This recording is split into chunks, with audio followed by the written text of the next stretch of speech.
Gracias, señor secretario. Tiene la palabra el asambleísta Peñafiel.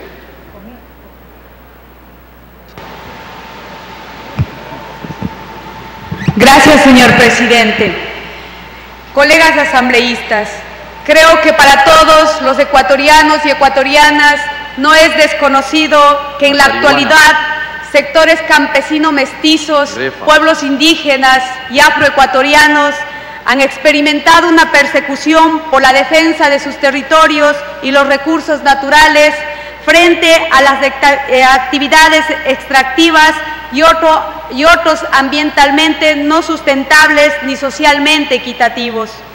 La mayoría de los lugares con yacimientos mineros,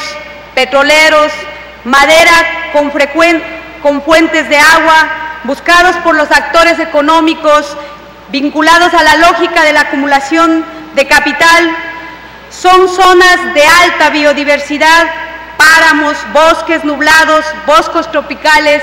yacimientos de agua en los que se localizan comunidades con características culturales propias y dedicadas a actividades agropecuarias, turísticas, artesanales, de recolección y pesca, pero que de ahí, junto al riesgo o a la efectiva destrucción y contaminación de recursos naturales renovables y a la obvia y rápida extinción de recursos no renovables que puedan derivarse de actividades extractivas de los megaproyectos agroindustriales o hidroeléctricos, se dan un desmantelamiento del sistema de vida de alta calidad humana y cultural. El carácter expansionista y acaparador de los actores con poder económico constituye una amenaza a las tierras y a la soberanía alimentaria, tanto en las poblaciones rurales locales como en el país en general.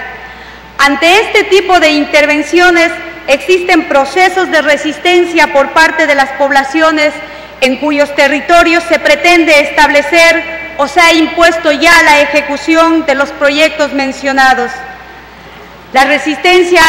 se ha generalizado y es protagonizada por comunidades campesinas, indígenas, afroecuatorianas de las regiones amazónica, andina y costera. En este marco, la protesta de oposición de las comunidades a la ejecución de los proyectos mencionados,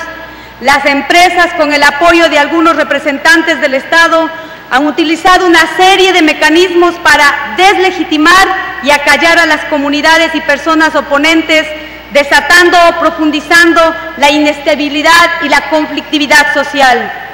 Para eliminar y neutralizar la resistencia, en muchos casos se ha diseñado y ejecutado una serie de acciones tácticas o concretas, como por ejemplo la criminalización de la protesta mediante la presentación de denuncias y acciones legales en contra de dirigentes y líderes.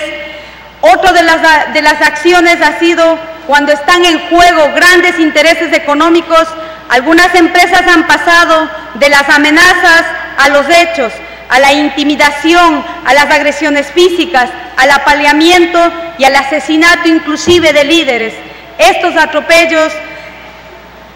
Para estos atropellos las empresas han operado por mano propia, con sicarios, grupos de seguridad. Estas empresas y personas vinculadas con ellos también han tomado medidas efectivas para afectar y perjudicar económicamente a los líderes y activistas, obligándoles inclusive a abandonar sus tierras. Además de criminalizar la protesta, se ha usado también amenazas y se ha propiciado la división entre las propias comunidades para debilitar la resistencia y generar enfrentamientos entre integrantes de una misma familia y comunidad. En este marco, la justicia se ha convertido en un instrumento de persecución a los líderes sociales. En el caso que nos ocupa del análisis que hemos realizado la Comisión, a los diferentes procesos que hemos requerido a las diferentes instancias e igualmente a la Comisión de Derechos Humanos y al INRED, se puede colegir y se desprende claramente que jueces y tribunales han utilizado las más diversas figuras penales, tales como la promoción y organización de manifestaciones públicas, el sabotaje y el terrorismo, como se ha utilizado en los casos en la zona de INTA con la empresa Sendel Capital Cooper, o el caso de Moyoturo, el caso de Echandía, el caso de Portete, que son casos que dan cuenta cómo la justicia ha criminalizado y ha perseguido a estos sectores. En el seno de la Asamblea, colegas y asambleístas, se ha debatido hasta la saciedad el término jurídico y su definición de amnistía, pero en el caso que nos ocupa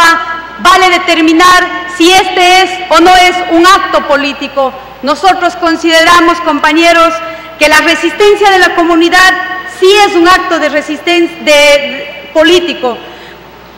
Los líderes sociales han sido criminalizados, sus acciones que se enmarcan dentro de procesos de expresión política en las cuales las comunidades y pobladores cuestionan determinadas intervenciones y buscan corregir las actuaciones del poder público. Entonces la protesta social se inicia generalmente cuando las empresas no cumplen con requisitos básicos de consulta previa, decisión de comunidades, estudios de impacto ambiental, incumplen las exigencias legítimas de la sociedad de transparentar licitaciones y concesiones, o cuando se manipula y se divide a la comunidad. Entonces nos encontramos frente a un acto que sí la podemos calificar como un acto eminentemente político.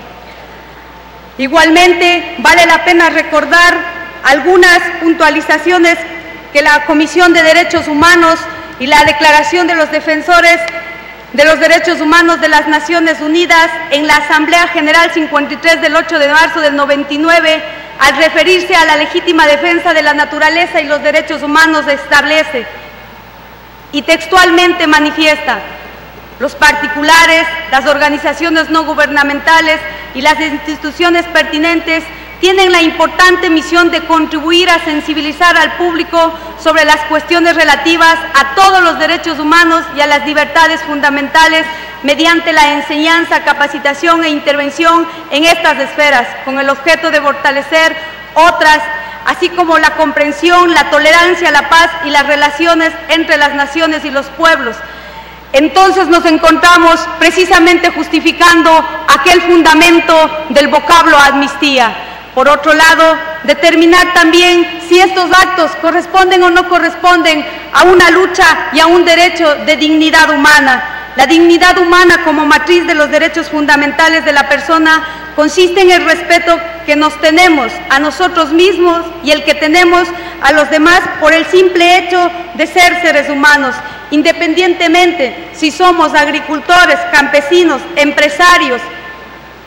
Es esa la fundamentación que la Declaración Universal de los Derechos Humanos también lo da. Entonces, la dignidad humana también exige considerar a la vida y el bienestar de las personas como fines y no simplemente como medios. Pero también otro de los fundamentos para determinar que es un acto político, compañeras y compañeros, es el derecho a la resistencia o rebelión, que es un derecho fundamental de los seres humanos, oponerse individual o colectivamente de una manera activa a los hechos políticos, a leyes y proyectos que pongan en peligro su vida y a la comunidad. Derecho de resistencia. Le queda un minuto, asambleísta. Gracias, señor presidente. Derecho de resistencia que es anterior y superior al Estado y a sus leyes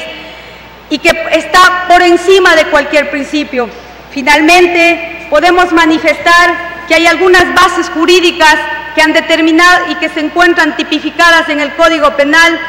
que me permito transmitirles con la finalidad de demostrar que la solicitud de amnistía es pertinente también como no un medio, sino como un acto justo para estos luchadores populares que han sido perseguidos y criminalizados por defender sus territorios y esa soberanía alimentaria.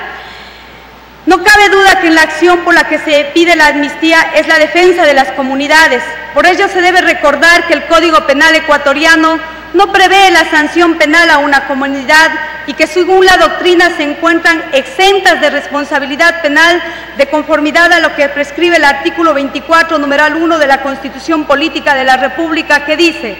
a nadie se le aplicará una sanción no prevista en la Constitución por la ley en concordancia con el artículo 2, inciso 2 del Código de Procedimiento Penal, que textualmente manifiesta: